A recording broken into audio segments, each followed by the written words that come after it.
So, that Elden Ring expansion, huh? Yes, these days FromSoftware is one of the most respected game development studios in the world, and they're rolling in the dough because of it. But it wasn't always that way. Back before we were darking our souls and dodging our roles, FromSoftware seen its weirdos making weird games for weird people. Stuff like Echo Knight, Lost Kingdoms, Evergrace, and just a lot of Armored Core. So much Armored Core. It was a more experimental time, with smaller projects and smaller budgets. Few of these are especially cared about today, but the most forgotten by far is Thousand Land, a game so obscure that out of FromSoft's console library, it is the only one without a Wikipedia article.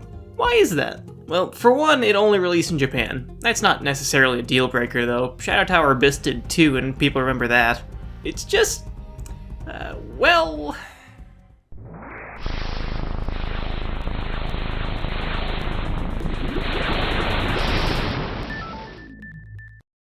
yeah, that'd do it. Thousand Land only came out on the Xbox. In Japan. Now, there is a perception that the Xbox never really took hold over there, and there are a few reasons we can point to for that, but the main one is that it's true. It bombed completely, just catastrophic failure on every level, but not for a lack of trying. Microsoft did fund some Japanese-developed exclusives, and it's a cool lineup. Most of these eventually released stateside though, and the ones that didn't are almost all forgotten about now. Did you know that Microsoft unironically released untranslated games in Japan and thought it was going to go well? The result of all this is that there's almost no info about Thousand Land on the internet. Between both the English and Japanese sides of the web, I can only find a couple dozen videos with gameplay and a handful of Twitter posts mentioning it. No reviews, no gameplay overviews, no development information, nothing. There isn't even footage of the ending anywhere. Imagine that, a FromSoft game whose ending nobody knows about. Until now. I recently got my hands on an Xbox and some capture equipment, qualifying me to go where no man has provably gone before and complete Thousand Land. So without further ado, let's boot it up!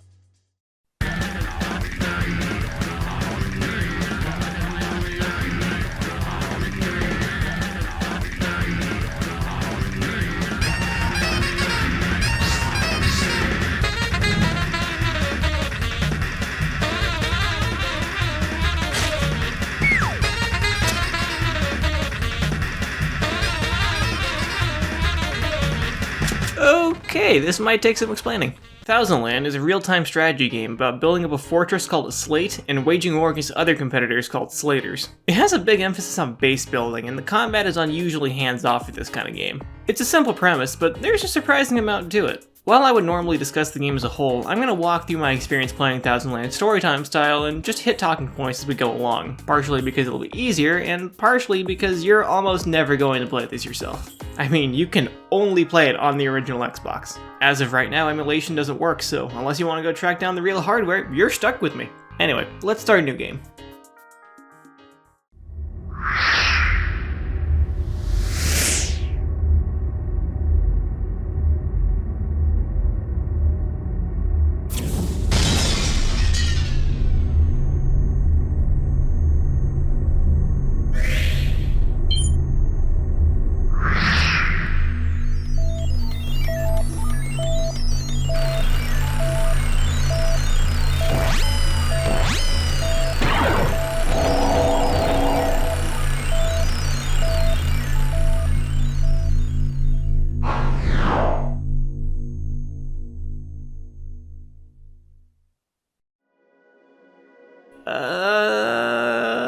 This is probably a safe select screen, right? Yeah, that seems right. Just punch in a name, pick a little guy, then, yeah, that seems like the right thing to press, and,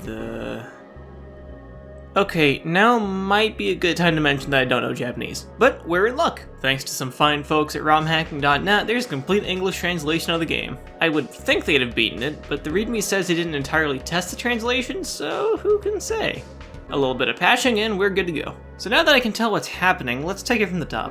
When starting a save, we set our name and pick an oppo to use. I'll talk about them later, but this choice is only cosmetic. The goal of the campaign is to move up the grades of matchmaking, not real matchmaking, this is all offline with boss and you pick your battles, and advance up the grades until you can defeat the champion. There are 6 grades: Pawn, Rook, Knight, Bishop, Queen, and King. For now we only have access to Pawn, which is a series of tutorial matches. Cards on the table, the tutorial is a truly awful first impression. It's like an hour and a half of simple tasks and banjo music, so let me give you the short version. Gameplay takes place in one-on-one matches split between a building phase and a battle phase. In the building phase, you have 10 minutes to prepare your defenses by manipulating the terrain and placing parts like walls and weapon emplacements. Then in the battle phase, your opponent's slate is slammed right on into yours and the two of you duke it out to destroy each other's cores. Your slate carries over between matches, so it's something you build up over time as you rise through the ranks. Your cores make Oppos, these little Apollo chocolate looking guys. They're the only standard units in the game. They'll build for you, fight for you, and so on. You can't directly command them, but you can allocate them to different tasks using the right stick. In the building phase, you can tell them to build, garden, or train. Builders will construct any parts you've placed around the map. This takes some time and typically requires multiple Oppos. Gardeners will attend to any plants you've placed. The different types of plants may produce ammo for weapons, grow upgrade materials, provide unit buffs, or act as defenses in their own right. Finally, Oppos told to train will spar with each other, practice using weapons, and traverse the terrain around your slate. As they do this, their abilities in combat will improve, but if left untrained long enough, their skills will start to decay. In the combat phase, you can only tell them to attack the enemy slate or defend your own. Construction and terrain manipulation is all off the table. You can also directly interact with Oppos in a few ways. You can pick them up and move them, call a group of them to an area, mercilessly beat them to make them work harder, and play music to relax them after said beatings. Bezos was only 20 years behind. All of that's only possible on territory you control, but Oppos can capture enemy territory by hopping around on it. For now, we only have 10 Oppos at a time, but we'll be able to raise that later. Presentationally, these guys are so cool!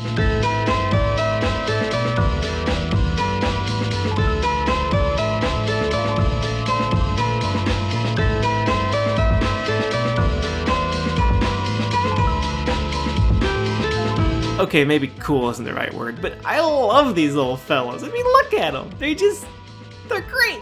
They wear little hats depending on their jobs. They have tons of animations for doing things. I mean, they even have physics when they're knocked around the place. I can watch them run around doing stuff all day. Unfortunately, they're also really dumb. Like, terminally so. You have zero direct control over them, so they're left to their own decision making, and their decision making is incredibly bad. I mean, I've seen some rough pathfinding before, but never conga line to drown in your own moat bad. It's a miracle if they ever do what you want. You can say you want something built, but they'll only actually build it if they feel like it, and nothing you can do will change their minds. And that's just when they're out of combat. Most of the time they'll waddle straight past enemies like they aren't even there. The Oppos AI is by far the biggest problem with Thousand Land. It's something that's gonna haunt you for the whole playthrough. Anyway, in combat you also have access to Tellas and Forces. Tellas are giants that hit like semi-trucks and can very easily dislodge the front line in a battle. They can be summoned on any 3x3 chunk of controlled territory, but they have a long cooldown and a limited lifespan, and you can't field more than 2 at once. Forces are your most direct form of divine intervention, letting you cast various powers on the battlefield. But these cost force power to use, which replenishes over time. That's about it mechanically. It's a lot to keep track of, but a feature-length tutorial is more than enough to hammer it in. As the game goes on, we'll get access to many more parts, Tella, and Forces, but it'll still follow these lines. In the meantime, we win a quick exit exam and get a promotion to Rook. Welcome to Rook. The training wheels are off and we're left to our own devices from here on. Instead of the linear sequence of introductory fights that Pawn had, the remaining ranks give us a list of challengers to pick from ourselves. It works very much like the arena in the Armored Core games. Every Slater has a different base layout and strategy, and their pre- and post-match dialogue gives them a nice sense of character.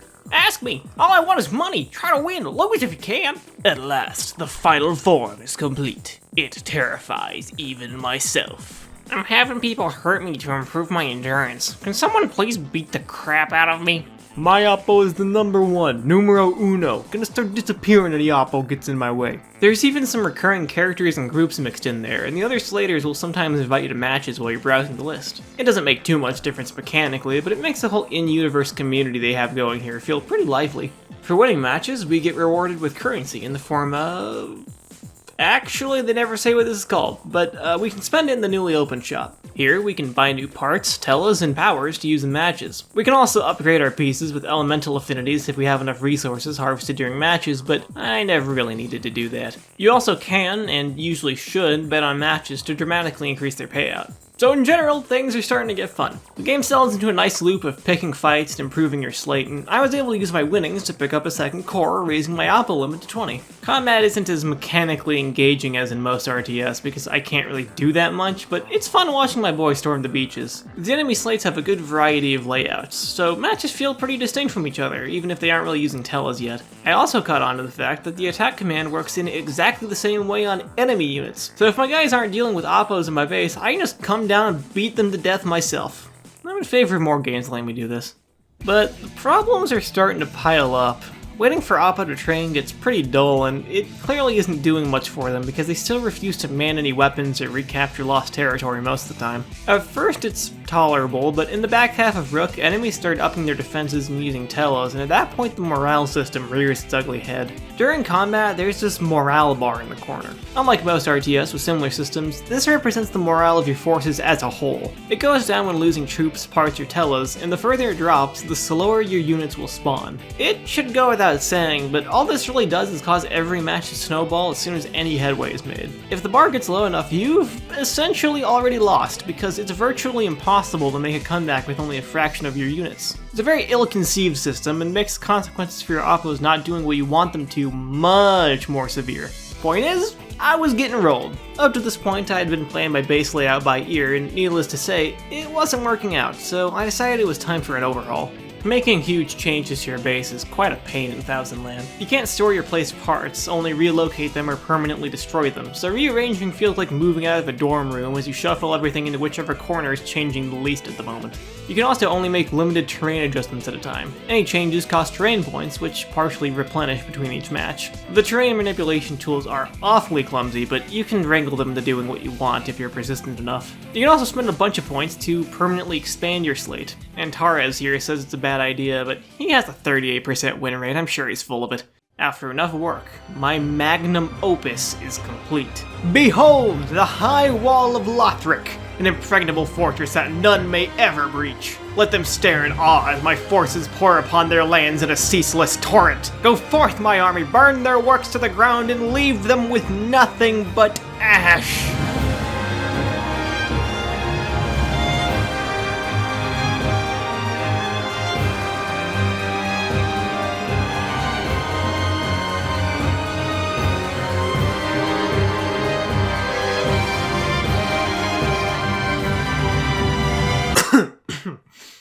So it's a bit effective. My plan with the high wall was either circumvent or take advantage of the AI shortcomings as much as I possibly could. At the front of the base is a trench and an enormous wall stretching from the bottom to the top of the height limit. The only opening is smack dab in the middle and is lined with plants that violently eject intruders back down. If they have the gall to make it up there anyway, I can just swat them off myself. Along the rest of the wall is a line of barricades. These barricades are uniquely effective because Oppos are inexplicably bounced back when hitting them, meaning enemies trying to break through anywhere but the designated opening just waste their time. As a result, very few enemies ever actually make it into my slate, meaning that few parts get destroyed, meaning my morale stays high. It's also very effective for my units. Instead of meandering all over the place on their way to the enemy slate, they have a straight shot from the course they spawn at to the only exit, so they drop into enemy territory in a constant stream that's really hard to slow down. And all of this works extremely well. Provided there isn't a moat directly in front of the drop point, then it's just a train wreck. But in every other case, it's great. It feels good to successfully implement a strategy like this. I'm winning matches again, and I can use the cash to buy more cores and hit the maximum of 50 Oppos. Aside from being incredibly funny to watch drop from the wall, having this many Oppos eases the annoyances in the build phase. It's still basically random whether an Oppo is going to bother doing what you told it to, but when you have 50 of them instead of 10, the odds are better that someone will. You have a glimmer of talent, but you have a lot of room for improvement. Try harder, he says, having lost. Well, now that I've got a good setup, it's time to start looking towards the next rank. How you get there isn't immediately obvious, but as you challenge other slaters, you start to pick up on patterns and hints leading you to the rank's champion. Here in Rook, we're looking for slaters named after fruit, and after following the trail long enough, we face off with Apple. I wouldn't go so far as to say that the champions have much harder slates than usual, but they all use parts, teles, and forces beyond your current rank, so there's some sense of escalation with them. Not enough to beat the high wall though, so we cleared the Rook champion without much issue. We've stepped it up tonight, and with it, the shop selection has expanded. This happens with every rank for the rest of the game. By the end, it's a pretty expansive lineup. There's cannonball launchers, catapults, bounce plants, castle walls, automatic missile launchers, AA guns, and about 150 other things to choose from. There's also new forces and mortellas, each with different cooldowns, attack priorities, and affinities. All things considered, it's quite a sprawling sandbox, though there is enough overlap between options that it doesn't always manage to feel that way. That aside, I kind of flew through night, so now's a good time to talk about the presentation. It doesn't take Digital Foundry to see that Thousand Land isn't exactly pushing the limits of the Xbox hardware, but I do like the look of it. There's this simplicity to everything that's just kinda pleasant. As mentioned, Oppos are just the best, but I like the designs of the weapons and tellas too. Really though, it kinda looks like it should be running on a GameCube. When you think of the original Xbox, you picture like Halo or Clancy or something, not Scrimblow Wars over here. But then again, I suppose that does make it stand out more. The big chunky art style is also pretty readable for a 480p game where the camera's pulled way back. When things are normal, it's pretty easy to make sense of what's going on. It's just that when things aren't normal, it becomes completely indecipherable. There's nothing stopping both sides from having very similar oppo or ground colors, and if they are, then... You can work around the latter by switching your own ground to something unique to force more of a contrast, but between the day-night cycle and everything darkening whenever something major happens, it's still pretty common to be unsure of who holds what territory. You would think the minimap would display that, but nah. I don't see any reason why it couldn't, but it doesn't. The soundtrack's a bit of a mixed bag too. Full disclosure, I have no idea what any of these songs are called. An official soundtrack CD with track names was made, but it was only given out as the prize for a Famitsu Xbox tournament. Yes, Famitsu Xbox was a thing, so it's basically the holy grail. Hey console mods, I've got a new special edition Xbox for you. So I can't really tell you the names of anything, but I can tell you that the soundtrack rip I have is 7.5 hours long. It's split into 7 genres of battle themes, each having 3 songs with 9 variations of pop, so it certainly doesn't get repetitive. Whether it's good depends on the track. Some of them are pretty nice.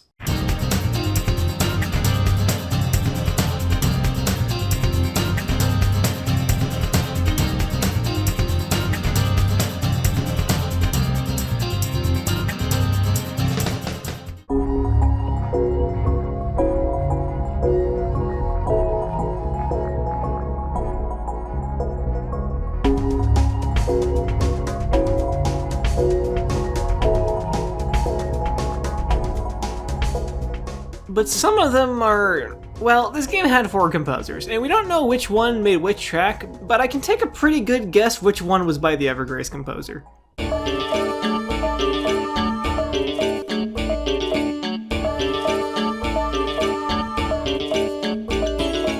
Overall, I'd say the music is fine. Not great, not terrible. The banjo never comes back, and after that, I didn't really mind it too much. Getting back on track, the champions leaders for Knight are the ones with numbers in their names. But not the only one. That one's not a numeral, and he's really confused why everyone thinks he's the champion. He's not the champion, it's just a coincidence, there's no relation. The actual champion is One Armed Bandit. Not that you'd think it with how little of a fight he puts up. Welcome to Bishop. The AI is getting on my nerves again.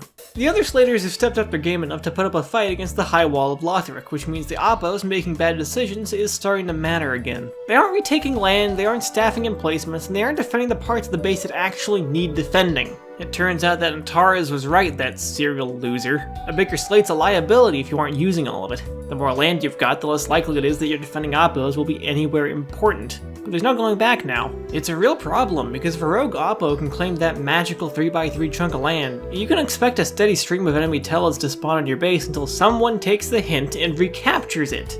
On the bright side, all of that applies to the AI Slaters as well, and we humans are a whole lot better at exploiting it. Around this time you can get your hands on a couple new forces that are very handy. One is Morale Up, which gives your forces an immediate morale boost and is good for stopping those snowballs. The second is Turn Field. Turn Field is kind of a befuddling inclusion. It allows you to immediately capture a single tile on the map, no matter what, for a pretty manageable fee. The intended use is probably to stop those telespawns from forming, but there's nothing stopping you from, say, capturing a remote tile at the back of the enemy slate and then manually dropping a bunch of Oppos there. You know, theoretically. As far as the arena roster goes, nifty opponents are alive and well in Bishop. I got to throw down with the GeoSlate System Administrator to unlock a new Tela in the shop, and I'm pretty sure I got scouted for a clan at one point. There's no single pattern for the champion slater names here, each one just gives you a hint leading to the next one specifically. Eventually we reached the aptly named Testmaster, who walloped me a few times, but after some slate adjustments, And some flagrant turn field abuse. I made it work. Queen was unremarkable. The enemy slates are absolutely enormous by this point, but the high wall holds strong, and if you could beat the last champion, I can't imagine you'd have too much issue with anything here. Not much of a hunt to be had either. All the necessary slaters have @Queen in their names. The champion slate is pretty elaborate and is so dense that I can't spawn any Tela inside the fortress, but that also means they can't spawn any Tela inside the fortress, so that doesn't do them much good. They do have these cool silver Oppo though. Finally, King Rank is just one final opponent, naturally called Slate Master. He's completely undefeated except for the 15 times he's been defeated. It's not hard to see how because he's a bit of a pushover, but he has gold Oppo, which is pretty cool. Good for him. I still won. And now, at long last and for the first time on the internet, the ending of Thousand Land.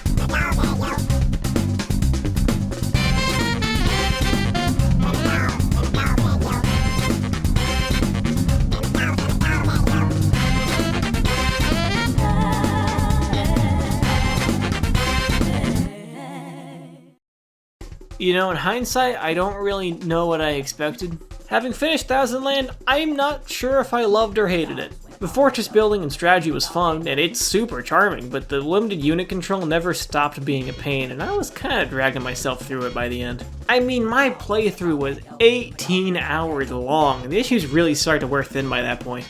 If you're looking for a good RTS game, this is pretty far down the list. But I like Oppos, dang it! I just think they're neat. And speaking of those little guys, we just unlocked silver and gold ones. What for, you may ask? Well, Thousand Land had multiplayer over Xbox Live, and while the original Xbox's online services may have died a decade and a half ago, the fine folks at Insignia have inexplicably brought Thousand Land back online. In theory. I couldn't get it working. My dashboard doesn't play nice with Insignia, and I am quite certain that I couldn't find a match anyway. Maybe some other time. So, what's next for Thousand Land?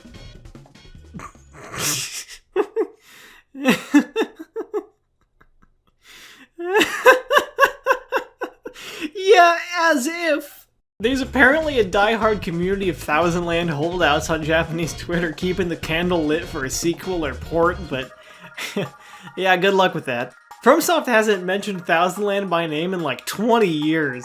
You can see Oppo on a modern console though. They've shown up as Easter eggs in a couple games, namely Lost Kingdoms on the GameCube and the Xbox 360 version of Enchanted Arms. And guess what? Enchanted Arms is backwards compatible. If you have a Series X, you can see Oppo rendered on it in real time. Amazing.